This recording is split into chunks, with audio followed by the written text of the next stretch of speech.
Now we're going to do the blanket stitch. So if you're right-handed, it works best to start on the left side of your work and work in the right direction. And if you're left-handed, it works better to start in the right side and work to the left. So what we're going to do first is I've got my arm's length of thread on my needle and I have already tied the knot. So now here's the front of my fabric and the back layer of fabric. So I'm going to go open it up and just put my needle through the back layer of fabric only so that I can hide my knot between the two layers. And then I'm going to close the two layers, go to the front of my work, and go in that same spot through the front and the back this time. And to anchor my first stitch, I'm going to do that one more time, only this time, see this loop that I've created here? I am going to make sure that my needle is in that loop when I pull my stitch through.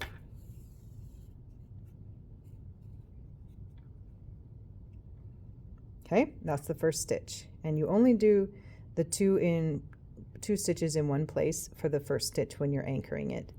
For any of the other stitches, now we're just going to do one stitch in each place. So now we want to go over about as far as this stitch is long, so we have nice square even stitches. So again, you're going to go make sure your needle is going straight through and not in at an angle, so that your front and your back of your fabric are the same as far as how long your stitches are. And again, you're going to go pick up your needle inside this loop that you made with your stitch. That way, every time you're catching this top piece of your stitch. The blanket stitch is really a good decorative stitch, and it's also a good way of finishing the edges of a fabric for if you want to put an applique on something, or it's just kind of a pretty stitch. It's one of those that should be the same on both sides of the fabric when you're done. So yeah, practicing it and just getting it even is probably the biggest thing to do on this stitch. So you basically just want to go over as far as you go down. Obviously it's a little bit smaller when you use smaller thread. Just pick up your needle inside that loop.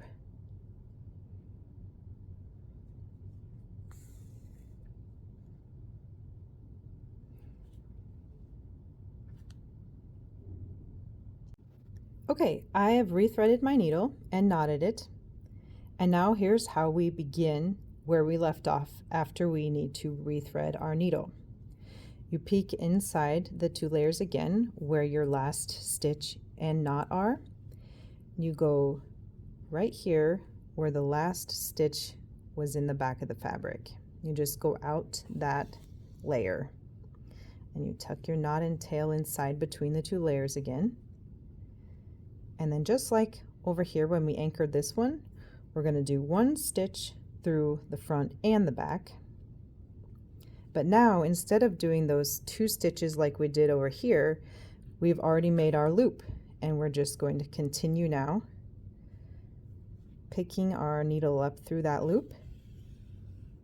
And that should be right where we left off last time.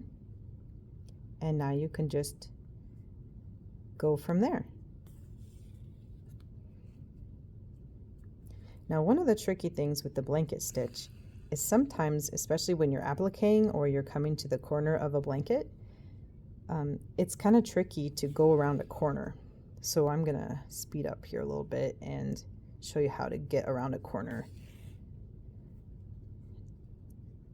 You want to do this in the nicest way possible so that it looks like a polished look instead of just kind of a haphazard corner.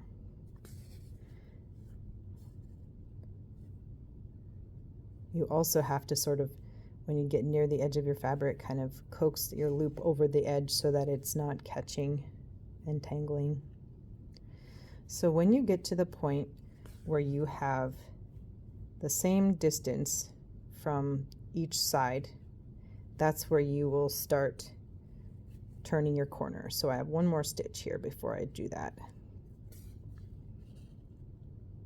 Okay, so now I'm going to do one stitch right here to get myself to the corner. Oops, go through my loop here. Don't pull too tight or it will wrap around the corner. And then you're going to go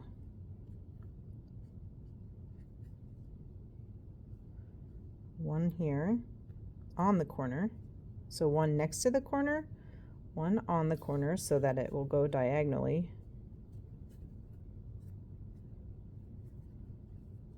And then one next to the corner again. So you're actually putting 3 stitches in this one spot.